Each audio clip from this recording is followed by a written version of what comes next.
Form किती आले ते पहा ना. ठीक आहे, टोटल वॅकन्सी किती आपल्याकडे 32,430 राईट. आणि फॉर्म किती फिल झाले रे भाऊ, फॉर्म किती फिल झाले हे एवढे एवढे किती 1 2 3 4 5 6 7 8 किती होतं रे बाबा 8 अंकी आहे ना, 8 अंकी आहे. मग काय होईल काय होईल किती होतात हे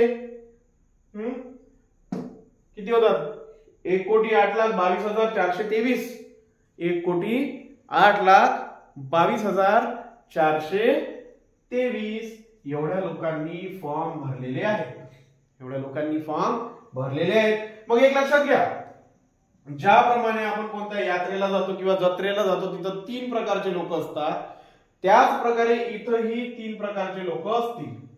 मी हे म्हणत नाही, बरोबर. त्या प्रकारे इथं किती प्रकारचे लोक असतील, 3 प्रकारचे असतील. कोणकोणते रे भाऊ, एक असतात हौशे, दुसरे असतात नवशे आणि तिसरे असतात गवशे. बरोबर आहे, हौशे नवशे गवशे 3 प्रकारचे लोक असतीलच. त्याच्यामुळे हा आकडा आपल्याला पाहायचाच नाही. हा आकडा पाहायचा आहे का नाही. मग तरी सुद्धा या आकड्याला जर आपण कन्सिडर केलं तर किती बनतात रे याची, जवळपास 108,22423 डिवायडेड बाय 32430.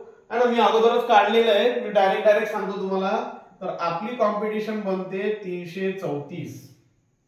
म्हणजे लक्षात घ्या 32,430 एवढ्या वॅकन्सीज आहेत. तुला तेवढे पाहिजेत का रे, नाही.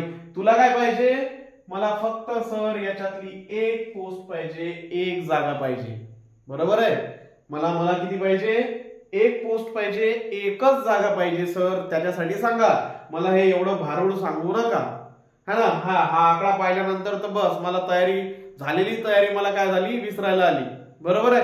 तर लक्षात घे काय करायचं रे बाबा, 32,430 पैकी मला फक्त एकच जागा पाहिजे. या एका जागेसाठी किती लोक आहेत सर ते मला सांगा.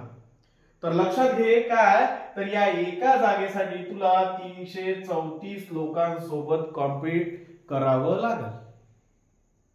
किती लोकांसोबत कॉम्पीट करावं लागेल तुला, 334 लोक. हा मग आता ह्यातले काही ऍबसेंट असतील, यातले काही असतील, तुला मोजके आणि मोस्टली सांगतो तुला, नाही 334 सरळ ते 34 लोक सोडून दे. 300 लोकांसोबत तुझी कॉम्पिटिशन आहे एका सीट साठी. राईट, एका सीट साठी तुला किती लोकांसोबत भांडायचंय, 300 लोकांसोबत. एवढं तर दिसते ना. आणि हे सरळ मी तुला पेपरचं सांगत आहे, ते फिजिकलचं वगैरे नाही है ना. पेपर मध्ये तुला एवढी कॉम्पिटिशन आहे आणि या लोकांना तुला मागे टाकायचं आहे. याच्यासाठी तुला तयार राहायचं आहे, तयार व्हायचं आहे. आतापर्यंत तू काय केलं काय नाही, थोडं बहुत केलं, ते गेलं, गंगेला मिळालं. आता तुझ्याजवळ 60 ते 70 दिवस आहे. या दिवसात तू काय करतो हे तुझं भविष्य ठरवणार आहे. बरोबर आहे. या 60 ते 70 दिवसात तू काय करणार आहेस, बरोबर, 60 ते 70 दिवसात तू काय करणार आहेस, हेच 60 ते 70 दिवस तुझं काय करणार आहे रे भाऊ, भविष्य ठरवणार आहे. त्याच्यासाठी काय कर, नसल जागा झाला उठ. पुन्हा एकदा सांगतो की आता तरी काय कर, कामाला लाग, अभ्यासाला लाग, है ना. काय कर, कामाला. इथपर्यंत ठीक आहे सगळ्यांचं. कॉम्पिटिशन कळली, किती लोकांसोबत आहे तुझी, एका सीट साठी 300 लोक आहेत. 300 लोकांसोबत तुझी कॉम्पिटिशन आहे. तयारी तुझी त्याच लेवलची असायला पाहिजे. त्यात यूपी बिहार वाले तुमच्या उरावर येऊन बसलेलेच आहेत, ऑलरेडी तयार आहेत ते जागा खाण्यासाठी, है ना. तू 1 वर्षापासून तयारी करतो, तो 4 वर्षापासून तयारी करतो. त्याचा जन्मच तयारीसाठी होतो, माहित आहे का, है ना. जे यूपी बिहारचे मुलं आहेत, मेहनत करतात, ते त्यांच्या मेहनतीबद्दल आपण बोलत नाही, आपण सांगत आहोत. तू ज्या तयारीला 1 वर्षापासून सुरुवात करतो त्या तयारीला तो 4 वर्ष अगोदरच करतो. त्यांचा जन्मच, असं समजा की त्या लोकांचा जन्मच तयारी करण्यासाठी झालेला आहे ना. आणि त्यांना आपल्याला काय करायचं आहे, टक्कर द्यायची आहे. तर त्याच लेवलला उतरावं लागेल ना भाऊ,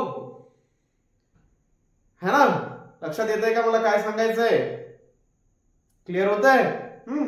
ठीक आहे ना. तर लक्षात घ्या काय